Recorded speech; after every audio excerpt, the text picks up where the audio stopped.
Bukti kasih.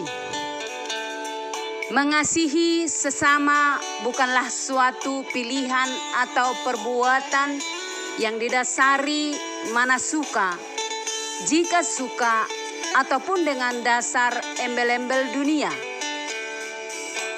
Tetapi adalah suatu sikap dan perbuatan yang wajib, harus menjadi bagian hidup dan terekspresi dengan jelas dalam kehidupan kita. Melakukan dengan maksimal atau kepedulian terhadap penderitaan, kebutuhan, dan keselamatan orang lain.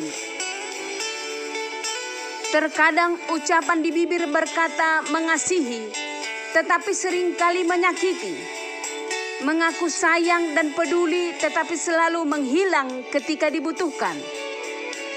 Tetapi kasih yang sesungguhnya bukanlah kasih yang hanya terucap di bibir saja.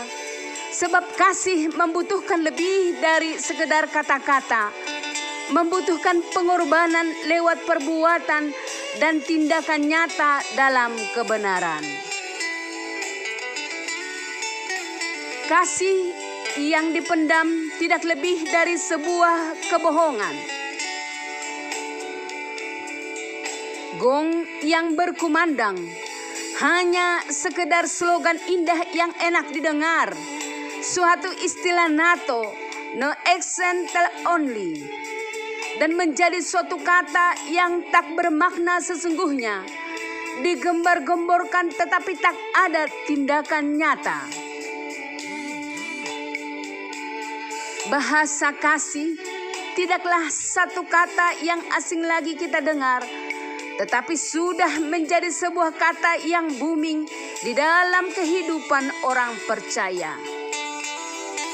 Melakukan bukti kasih tidak selalu diukur dengan materi, harus memberikan sesuatu yang mahal harganya, tetapi sebuah sapaan dan senyuman pun bisa membawa dampak positif yang baik, bisa menguatkan dan memotivasi orang lain.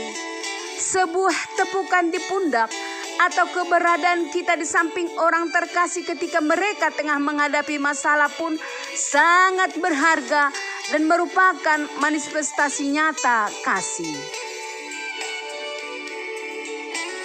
Banyak hal yang membuat seseorang tidak mampu mengekspresikan kasihnya kepada orang lain oleh karena berbagai perlakuan, tindakan yang tidak baik dia terima.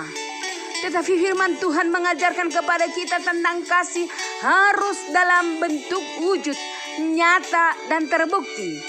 Sekalipun kita mendapat perlakuan tidak baik dari sekeliling kita, menyakitkan, tetapi kita harus tetap di dalam kasih.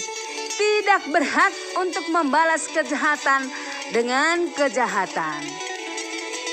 1 Yohanes 3 ayat 13 dan 14. Janganlah kamu heran, saudara-saudara, apabila dunia membenci kamu. Kita tahu bahwa kita sudah berpindah dari dalam maut ke dalam hidup, yaitu karena kita mengasihi saudara kita. Barang siapa tidak mengasihi, ia tetap di dalam maut. Prinsip dunia mengatakan bahwa pembalasan lebih kejam dari perbuatan. Tetapi firman Tuhan mengatakan, Roma 12 ayat 21, janganlah kamu kalah terhadap kejahatan, tetapi kalahkanlah kejahatan dengan kebaikan. Tuhan menilai hati manusia adalah benar, tetapi kasih yang sejati tidak disimpan dalam hati, melainkan dinyatakan dalam perbuatan. Kasih yang kita tunjukkan pada sesama adalah bagian dari pelayanan, perbuatan yang menyenangkan hati Tuhan, dan bukti cinta kasih kita juga terhadap Tuhan. Saat kita menyatakan manifestasi kasih kita pada Tuhan, Dia pun tidak akan tinggal diam. Allah yang kita puji, sembah dan percayai itu pun juga akan menyatakan kasih-Nya hari demi hari dalam hidup kita. 1 Korintus 13 ayat 4. Kasih itu sabar, kasih itu murah hati, ia tidak cemburu, ia tidak memegahkan diri dan tidak sombong. 1 Petrus 4 ayat 8. Tetapi yang terutama, kasihilah sungguh-sungguh seorang akan yang lain, sebab kasih menutupi banyak sekali dosa. Efesus 4 ayat 2a. Hendaklah kamu selalu rendah hati, lemah lembut, dan sabar. Soli Deo Gloria.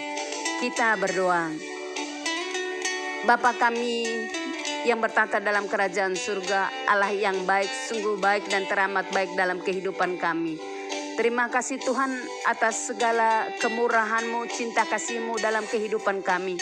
Engkau telah menyatakan cinta kasih-Mu lewat karya salib. Dan Tuhan, kami juga Tuhan mau berbuah seperti apa yang Engkau inginkan dalam kehidupan kami. Untuk melakukan menyenangkan Engkau Bapa. Untuk kami menaburkan kasih, memberikan kami Tuhan kebaikan-kebaikan buat orang lain. Untuk mengalahkan kejahatan dengan kebaikan.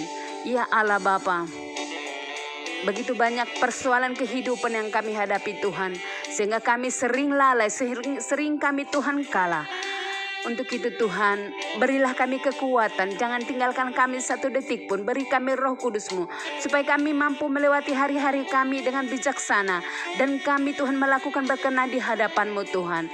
Ya Allah Bapa, biarlah Tuhan yang selalu Engkau bertas dalam kehidupan kami.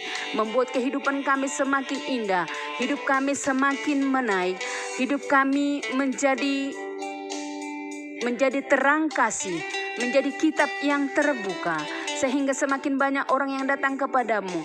Percaya akan keselamatan daripadamu. Ya Allah Bapa, terima kasih Tuhan. Buat kasih dan kemurahan-Mu. Dan kami percaya atas kasih-Mu dan pertolongan-Mu dan anugerah-Mu.